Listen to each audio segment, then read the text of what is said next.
So, Godzilla versus King Kong. It's pretty much what I expected, and I wasn't expecting much. If you're into watching big CGI creatures smash into CGI buildings that crush CGI people, then this movie is perfect for you.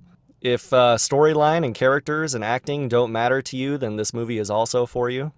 I didn't really want to see this movie. I mean, I waited, let's see, how long has it been out? I waited several weeks and then finally got curious and started watching it on HBO Max. And the thing is, I knew this movie was going to be dumb. Everybody told me it was going to be dumb. And when you have a movie titled Godzilla versus King Kong, you expect it to be dumb. But at the same time, even though it's stupid, I was expecting the stupidity to be outweighed by the awesomeness of the fight scenes. And for me, the fight scenes just weren't that entertaining. They didn't have a lot of cool choreography. There was nothing new, nothing we haven't seen before in giant monster movies. So, and I actually think that it did it a lot worse than many of these other giant monster movies that have come out. There will be spoilers in this review. I forgot to mention that in some of my other videos, but yes, there will be spoilers. So the storyline for this movie is Colonel Stryker from X-Men 2 is the CEO of a company called Apex Industries. And we don't know what Apex Industries does. That's the big mystery of the film. And he goes and recruits blonde Bill Pullman, who believes in the hollow Earth theory, which suggests that the Earth is hollow and there are big magical monsters that live at the center of the Earth, kind of like the book Journey to the Center of the Earth. And then he convinces the lady who's responsible for overseeing King Kong to take him to Antarctica, where there's a passage to the center of the Earth, because Colonel Stryker wants to access a power source that is found at the center of the Earth. And while they're transporting King Kong to Antarctica, Godzilla comes and tries to attack him. And then the usual stuff, Godzilla gets chased away, and then King Kong gets to the center of the Earth, and then Godzilla blows a hole through the center of the Earth, and then they fight again. And then you find out that Colonel Stryker has been building Mechagodzilla because there can only be one apex predator on the planet, and he wants human beings to be the ultimate apex predator, and so there's a big fight at the end between Godzilla, King Kong, and Mechagodzilla. The story is basically that Family Guy clip where Jaws is attacking Quint and Brody's boat, and Jaws says, "I'm gonna eat your boat, and then I'm gonna eat you guys!" And then a bigger shark jumps out of the water, and then Jaws is like, "Oh my gosh, what was that?" And then Brody says, "It's bigger, Jaws!" And then Jaws turns to them and says, "Oh my gosh, we have a common enemy, we have to work together."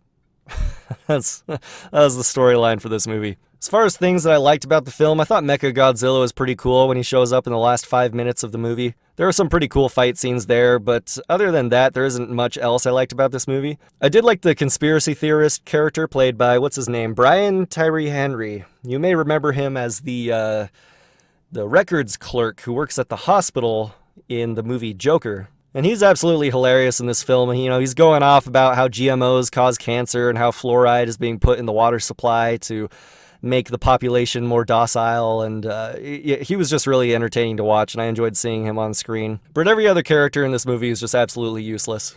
Now, I can't help but compare this movie to Pacific Rim. I thought Pacific Rim was pretty good overall. It didn't meet my expectations, but upon rewatching it, I thought, okay, this is actually a pretty entertaining movie. This movie is superior to Godzilla vs. Kong in every conceivable way. It has better special effects, it has better fight choreography, it has better characters, it has it's smarter, which is which is saying a lot, because Pacific Rim was known as a big dumb monster movie, but Godzilla vs. Kong just takes the dumbness to a whole nother level. There's dumb, and then there's dumb. Godzilla vs. Kong falls under the dumb category. When I'm watching these big budget special effects films, I expect there to be something more than just the generic big monster punches other big monster, and the other monster punches back, and they fall through the buildings. That's what I liked about Pacific Rim, is it had a lot of moments where if you saw it with your friends, you can go back a few years later and be like, dude, remember that scene in Pacific Rim? It was so rad when he pulls the oil tanker out of the water and uses it as a baseball bat. Or you say, oh man, remember that scene where he uses the rocket-propelled arm to punch the kaiju in the face? Or you think, oh man, remember Ron Perlman's character? He was so funny, I loved his cameo in that movie. Godzilla vs. Kong has absolutely nothing like that.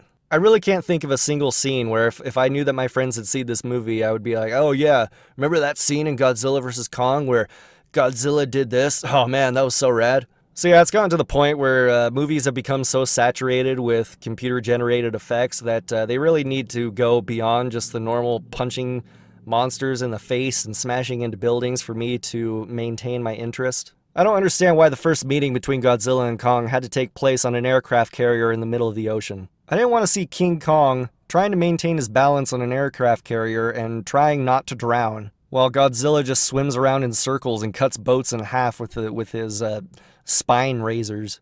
So yeah, it was weird. There was no build-up to this big first meeting between these titans that they've been building up over 3 movies. I mean, just imagine how many cool ways you could have these characters meet for the first time, and how cool the fight choreography could be. But no, that big first meeting that we've all been anticipating for so long was just completely wasted. I was also just surprised at how unimpressive the special effects were. I said this before, that Pacific Rim had superior special effects, and that movie came out, what, 7, 8 years ago?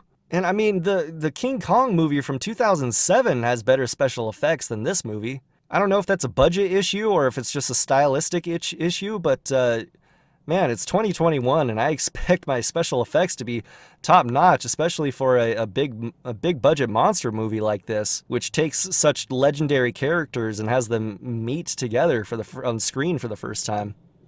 Actually, I don't know. Didn't they have a Godzilla vs. King Kong movie back in the day? I thought they did.